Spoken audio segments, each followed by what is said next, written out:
18 दिन बाद आखिरकार मनीषा के असली कातिलों का पर्दाफाश हो गया। लेकिन जो चेहरा सामने आया उसने हर किसी को हैरान कर दिया है। जिस बेटी की रहस्यमयी मौत ने सड़कों से लेकर सोशल मीडिया तक तूफान मचा दिया था, अब उस केस के असली कातिल सामने आ चुके हैं। कॉल डिटेल्स, व्हाट्सएप चैट्स, गवाहों के बयान और ठोस सबूतों ने इस केस का पूरा रहस्य खोल दिया है। मनीषा का कातिल कोई और नहीं बल्कि उसके अपने ही निकले। जी हाँ, चौंकिए मत, ये कोई झूठी या मनगढ़ंत कहानी नहीं है बल्कि असली सच्चाई है। मनीषा का कातिल कोई और नहीं है बल्कि उसके पिता और उसके मामा हैं। बहुतों को ये कड़वी सच्चाई हजम नहीं हो रही है। असल में सोशल मीडिया की सबसे बड़ी बीमारी यही है कि लोग भेड़ बकरियों की तरह झुंड बनाकर एक दिशा में भागते हैं। किसी को असलियत से कोई लेना देना नहीं होता। लोग वही मानते हैं जो वायरल हो रहा होता है, लेकिन हकीकत हमेशा पर्दे के पीछे छुपी होती है। अगर आप सच में मनीषा को न्याय दिलाना चाहते हैं तो इस वीडियो को ध्यान से अंत तक देखिए। मेरा मकसद मनीषा को बदनाम करना नहीं है। मेरा उद्देश्य सिर्फ आपको असली सच दिखाना है। आधा अधूरा वीडियो देखकर निगेटिव कमेंट करने वाले इस वीडियो से दूर रहें। मनीषा के गायब होने के बाद मीडिया को उसके पिता ने बताया था कि मनीषा 11 अगस्त को नर्सिंग कॉलेज जाने वाली थी, लेकिन अचानक गायब हो गई।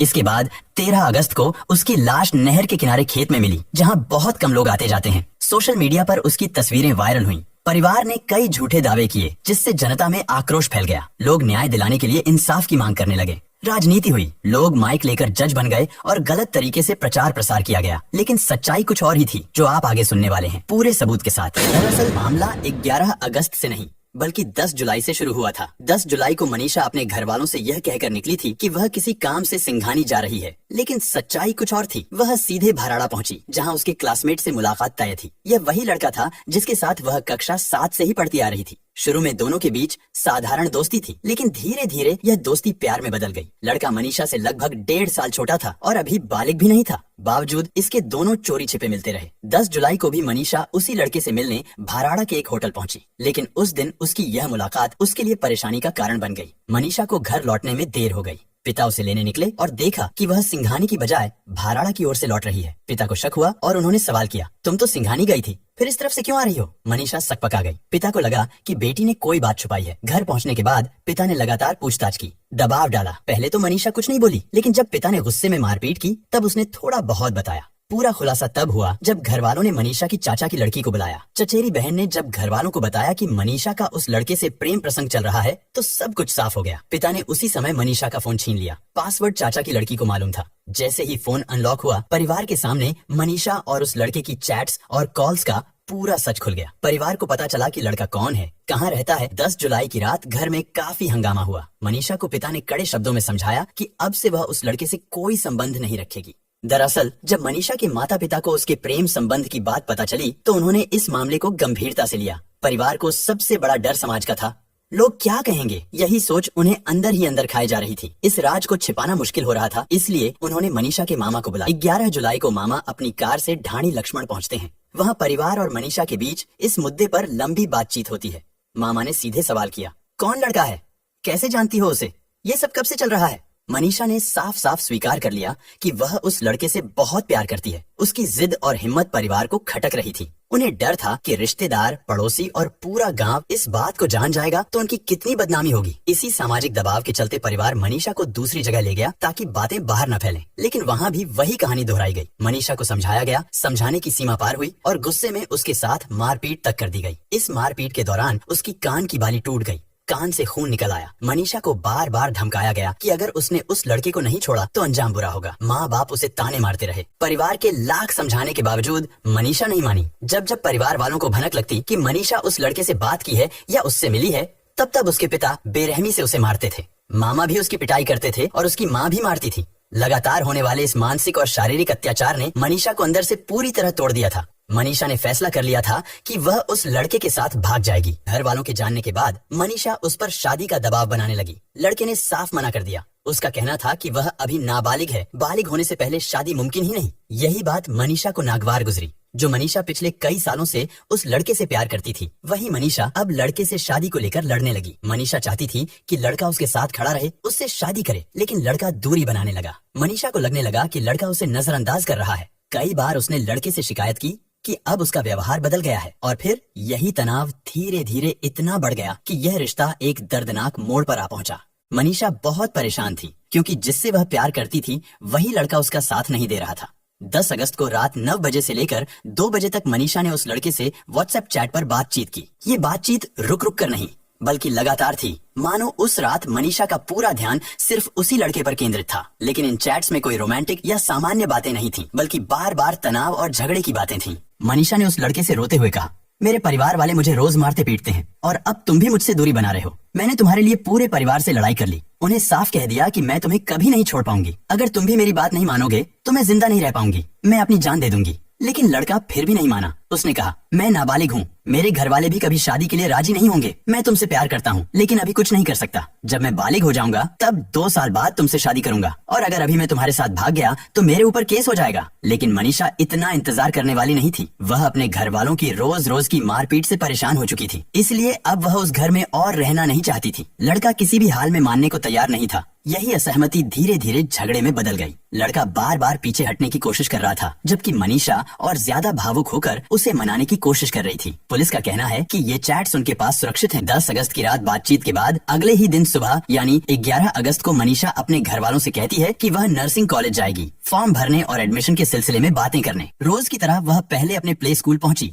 जहाँ वह पढ़ाने का काम करती थी। सामान्य दिनों में मनीषा 1:30 बजे स्कूल से निकलकर नर्सिंग कॉलेज की बस से घर जाती थी। लेकिन 11 अगस्त को मनीषा ठीक 1:58 पर स्कूल से निकली। वह उसी नर्सिंग कॉलेज की बस से आती जाती थी जिसमें एडमिशन कराने का बहाना बनाकर वह घर से निकली थी। लेकिन उस दिन मनीषा बस से नहीं गई। मनीषा ने घर पर कहा था कि वह नर्सिंग कॉलेज जा रही है, लेकिन हकीकत ये थी कि वह रोज नर्सिंग कॉलेज की बस से ही घर लौटती थी। बस पकड़ने के लिए वह अपने प्ले स्कूल से पैदल नर्सिंग कॉलेज तक जाती थी, क्योंकि कॉलेज की ही बस उसके गांव तक आती थी। 1:58 पर वह प्ले स्कूल से निकली और इस दौरान स्कूल के सीसीटीवी कैमरे में उसकी वीडियो रिकॉर्ड हुई, जिसे आप स्क्रीन पर देख सकते हैं। थोड़ी दूर जाकर वह एक दुकान के कैमरे में भी दिखी। फिर 200 मीटर जाने के बाद उसने एक दुकान से 1 लीटर कीटनाशक खरीदा। दुकानदार ने पुलिस को बताया कि उसे लगा यह दवा मनीषा के पिता ने मंगवाई होगी, इसलिए उसने ज्यादा पूछताछ नहीं की। आप खुद उस दुकानदार का बयान सुनिए। 11 तारीख को 1:55 एग्जैक्ट टाइम तो मुझे याद नहीं है, बट 1:50 के आसपास हुआ है। और उन्होंने पूछा कि अंकल जी मोनो मिल जाएगी 1 लीटर। मैंने कहा बेटा मिल जाएगी। दुकानदार देवेंद्र कुमार से पुलिस ने लंबी पूछताछ की। दैनिक भास्कर से बातचीत में भी उन्होंने कई बड़े खुलासे किए। देवेंद्र ने बताया, मनीषा अक्सर उनकी दुकान के सामने से पैदल गुजरती थी। 11 अगस्त की दोपहर करीब 2 बजे से पहले वो दुकान पर आई और बोली, अंकल जी मोनो मिल जाएगी? उन्होंने जवाब दिया, हाँ बेटी मिल जाएगी। इसके बाद मनीषा ने 600 रुपये की मोनो स्प्रे खरीदी और पैदल ही अकेली चली गई। देवेंद्र के मुताबिक उस समय उसके हाव भाव बिल्कुल सामान्य थे। किसी को जरा भी शक नहीं होता कि उसके मन में कुछ और चल रहा है। उन्होंने कहा, इन दिनों कपास, ग्वार और मूंग की फसल पर यही स्प्रे होता है। मैंने सोचा किसान की बेटी है, परिवार वालों ने ही मंगवाया होगा, इसलिए दे दिया। बातचीत के आखिर में देवेंद्र कुमार की आंखें भर आई। उन्होंने कहा, मुझे मनीषा की मौत का गहरा अफसोस है और उससे भी ज्यादा दुख इस बात का है कि मैं उसके अंतिम संस्कार में भी शामिल नहीं हो सका, क्योंकि पुलिस कई दिनों से मुझसे पूछताछ कर रही थी। दरअसल कीटनाशक खरीदने की बात सबसे पहले 13 अगस्त को सामने आई, जब शव मिला। दुकानदार ने अपने गांव के सरपंच से कहा कि मनीषा ने उससे दवा खरीदी थी, लेकिन सरपंच ने उसे चुप रहने को कहा, क्योंकि उस समय माहौल में बहुत तनाव था। सरपंच को लगा कि अगर यह बात बाहर आ गई तो दुकानदार देवेंद्र फंस सकता है। इसी वजह से सरपंच ने यह बात किसी से साझा नहीं की और दुकानदार को भी चुप रहने के लिए कह दिया। जब पोस्टमार्टम रिपोर्ट में जहर की पुष्टि हुई तब यह सच सामने आया। दुकान से कीटनाशक लेने के बाद मनीषा नर्सिंग कॉलेज की ओर निकल पड़ी, लेकिन सच यह है कि मनीषा उस दिन नर्सिंग कॉलेज गई ही नहीं थी। पुलिस ने जब कॉलेज और उसके आसपास लगे सभी दुकानों और रास्तों के सीसीटीवी कैमरों की जांच की तो कहीं भी मनीषा दिखाई नहीं दी। इसके बावजूद लोग लगातार कॉलेज को बदनाम करते रहे। अगर मनीषा वाकई नर्सिंग कॉलेज गई होती तो वह जरूर किसी न किसी कैमरे में नजर आती। खासकर रास्ते में पड़ने वाली दुकानों पर लगे कैमरों में वह जरूर दिखाई देती, लेकिन वह किसी भी कैमरे में नजर नहीं आई, सिवाय अपने स्कूल के कैमरे और उसके पास की एक दुकान में लगे कैमरे के। नर्सिंग कॉलेज के प्रबंधक की तरफ से भी बयान सामने आ चुका है। उन्होंने कहा कि उस दिन कॉलेज में न तो कोई लड़की फॉर्म भरने आई थी और न ही कोई पूछताछ करने आया था। उनका कहना है कि पुलिस हमसे लगातार पूछताछ कर रही थी, इसी कारण हम पहले सामने नहीं आ सके। उन्होंने साफ तौर पर कहा कि लोग कॉलेज को बदनाम करने की कोशिश कर रहे हैं। हमारा किसी भी नेता या मंत्री से कोई रिश्ता नहीं है और न ही हमने कभी किसी नेता या मंत्री को कॉलेज में बुलाया है। हमारे कॉलेज के हॉस्टल में हमेशा करीब 200 लड़कियां रहती हैं, लेकिन आज तक कभी किसी के साथ कुछ गलत नहीं हुआ। इस तरह के आरोप लगाना पूरी तरह गलत है। यहाँ तक कि वे खुद मनीषा के घर भी गए थे, परिवार से मिले और शोक व्यक्त किया। पुलिस के पास आज भी कॉलेज के सीसीटीवी कैमरों का डीवीआर सुरक्षित मौजूद है। ऐसे में सिर्फ परिवार द्वारा कह देने भर से यह मान लेना कि मनीषा नर्सिंग कॉलेज पहुंची थी, यह बिल्कुल गलत है। नहर के किनारे खेत में मनीषा की सबसे पहले डेड बॉडी देखने वाले सिंघानी गांव के 2 लोगों का बयान भी आ चुका है। सिंघानी गांव निवासी ईश्वर सिंह, जो उस खेत के मालिक के यहाँ मजदूरी करता है, उसने बयान दिया कि वह 13 अगस्त की सुबह खेतों में घूमने जा रहा था। जैसे ही खेत के पास पहुंचा तो वहाँ 7 से 8 कुत्ते झुंड में बैठे थे। जब उसने पास जाने की कोशिश की तो कुत्ते उसके पीछे पड़ गए और उसे दौड़ा लिया। वह लगभग आधा किलोमीटर भागकर बचा। पहले तो उसे लगा कि खेत में गांव के बकरी पालने वाले सत्यपाल ने कोई मरी हुई बकरी फेंक दी है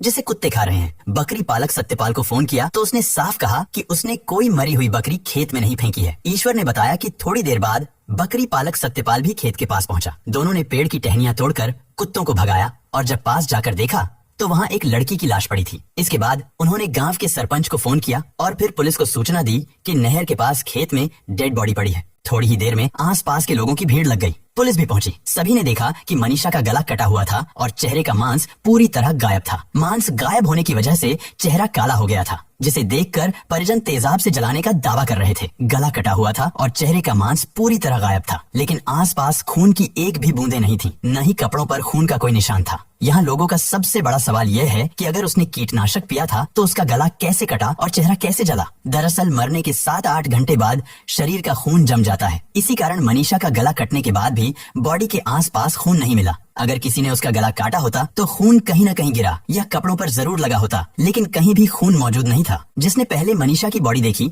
उसने भी बताया कि लाश के पास 7-8 कुत्ते थे। 7-8 कुत्ता था जी। बॉडी के पास 7-8 कुत्तों के मौजूद होने का मतलब साफ है कि मनीषा के गर्दन और चेहरे को कुत्तों ने ही खाया था। उसके चेहरे पर किसी तरह का तेजाब नहीं डाला गया था।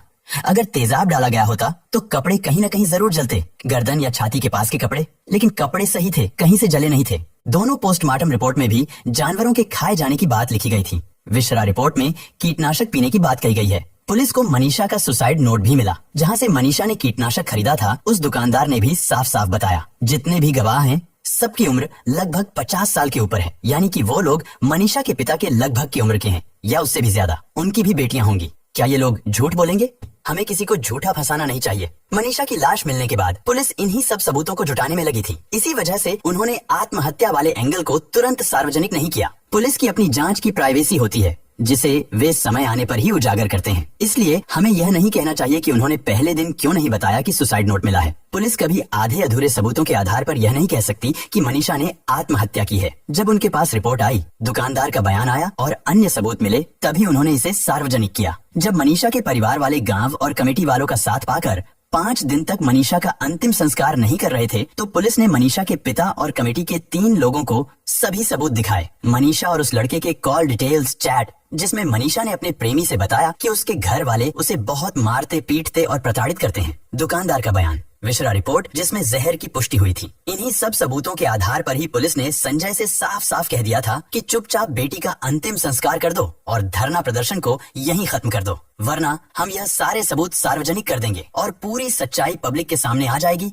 और तुम भी फंस जाओगे। सबूतों के बेस पे ही उसने संजय को ये कहा था कि चुपचाप इसके वो अंतिम संस्कार कर दो, धरने प्रदर्शन को खत्म कर दो, नहीं तो हम पब्लिक को ये सबूत दिखा देंगे। मनीषा के पिता डर गए और उन्होंने समझौता कर लिया कि ठीक है, मैं अपनी लड़की का अंतिम संस्कार कल कर दूंगा और अब किसी तरह का धरना प्रदर्शन नहीं होगा, मैं सबको मना कर दूंगा। संजय को जब पुलिस ने ये बताया तो वो डर गए और उन्होंने समझौता कर लिया कि ठीक है, मैं अपनी लड़की का अंतिम संस्कार कर देता हूँ। उन्होंने बाकायदा मीडिया में यह बात भी कही थी कि हम पुलिस की जांच से संतुष्ट हैं, कल बेटी का अंतिम संस्कार करेंगे। हम अपनी बेटी का संस्कार हिंदू रीति रिवाज के साथ, मान सम्मान के साथ करेंगे और प्रशासन अपने काम पे लगा हुआ है, हम उनके काम से संतुष्ट हैं। लेकिन संजय बहुत ज्यादा डर चुका था। उसे लग रहा था कि पुलिस आज नहीं तो कल उसके गिरेबान तक पहुंच ही जाएगी। इसलिए उसने एक मार्मिक वीडियो बनाई जिसमें कहा कि पुलिस ने मुझसे जबरदस्ती ऐसा कहने को कहा था, जबरदस्ती सिग्नेचर करवाए। मैं ऐसा नहीं चाहता था। उसने ऐसा इसीलिए कहा क्योंकि वह पब्लिक को अपने साथ करना चाह रहा था, पब्लिक की सहानुभूति चाहता था ताकि वह बच सके।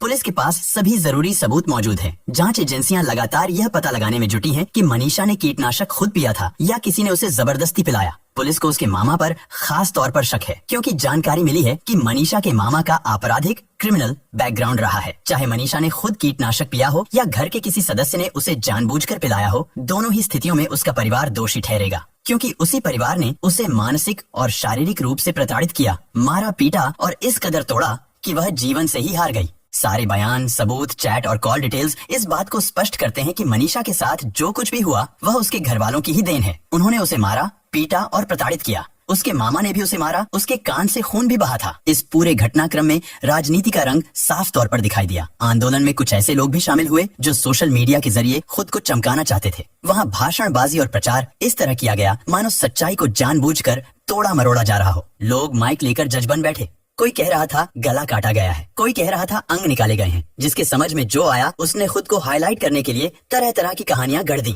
परिवार अंतिम संस्कार करना चाहता था, लेकिन राजनीतिक पार्टियों और कमेटियों ने दबाव डालकर ऐसा होने नहीं दिया। इसी खींचतान में 9 दिन तक मनीषा की लाश सड़ती रही। कभी कमेटी वाले पिता पर दबाव डालते, कभी राजनीतिक लोग, और नतीजा ये हुआ कि इतनी दर्दनाक मौत के बाद भी उस बेटी की लाश को चैन नहीं मिला। मरने के बाद भी राजनीति उसके साथ होती रही। लोगों ने उसकी मौत को एक तरह का तमाशा बना दिया। राजनीति की रोटियां सेंकने के लिए गरीब पिता को बार बार अपनी बातों में उलझाया गया। गांव वाले, कमेटी वाले, राजनीतिक लोग जिन्होंने शुरुआत से तमाशा बनाया, आज कहीं नजर नहीं आ रहे। तरह तरह की अफवाहें फैलाई गईं। कुछ लोग झूठा दावा कर रहे थे, जनता को गुमराह कर रहे थे कि मनीषा का बॉडी पार्ट गायब था।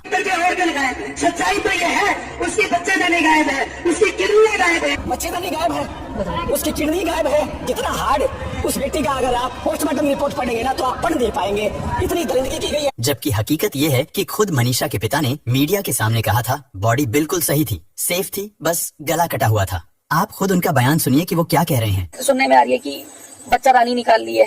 नहीं जी, वहाँ से जो बॉडी उठी एकदम सेफ थी, बिल्कुल सिर्फ ये चीज़ पिटी हुई थी। वहाँ मेडिकल हुआ उस टाइम तो देखो जी, शरीर के पार्ट्स लिए जाते हैं, कुछ लीवर का हो गया, किडनी का हो गया, सदने का हो गया, कुछ भी हो गया। सुना आपने, मनीषा का परिवार साफ कह रहा है कि बॉडी पार्ट निकले नहीं थे, बॉडी बिल्कुल सेफ थी। पोस्टमार्टम के बाद कुछ अंग फोरेंसिक जांच के लिए भेजे गए थे, जो कि एक सामान्य प्रक्रिया है। लेकिन कुछ राजनीतिक लोग झूठी अफवाहें फैलाकर खुद को मशहूर करना चाहते थे। वो लोग क्या साबित करना चाहते थे, ये आप सब अच्छे से जानते हैं। हर किसी को पता है कि पोस्टमार्टम के दौरान शरीर से कुछ अंग निकालकर फोरेंसिक जांच के लिए भेजे जाते हैं, लेकिन इसे जानबूझकर गलत तरह से प्रसारित किया गया। न जाने कितनी झूठी कहानियां घड़ी गईं, जिनसे जनता में आक्रोश फैल गया, और नतीजा आज सबके सामने है। कमेटी से जुड़े कुछ लोगों ने भी बयान दिए हैं कि यह मामला प्रेम प्रसंग का था। उन्होंने मीडिया में आकर साफ कहा कि यह प्रेम प्रसंग का ही मामला था, लेकिन उस समय विरोध लगातार बढ़ रहा था, इसीलिए किसी ने यह बात खुलकर नहीं कही। वजह साफ थी, अगर उस वक्त यह बात सामने आ जाती तो लड़की का परिवार बड़ी मुसीबत में पड़ सकता था। विजय सिंह गोठरा ने साफ कहा कि लड़की के पिता समाज में अपनी इज्जत बचाने के लिए शुरुआत में सच्चाई नहीं बता पाए। कमेटी को भी सब मालूम था कि मनीषा पिछले 1 महीने से परेशान थी, उसे प्रताड़ित किया गया था और मारपीट भी हुई थी। इसके बावजूद कमेटी ने यह सच लोगों को नहीं बताया। अब कमेटी के लोग कह रहे हैं कि उन पर दबाव था, जन आंदोलन था, लोग सुनने को तैयार नहीं थे। मनीषा की मौत की गुत्थी अभी तक नहीं सुलझी है, लेकिन उम्मीद है कि जल्द ही पूरा सच सामने आएगा कि क्या मनीषा ने जहर खुद पिया था या फिर किसी साजिश के तहत उसे पिलाया गया था।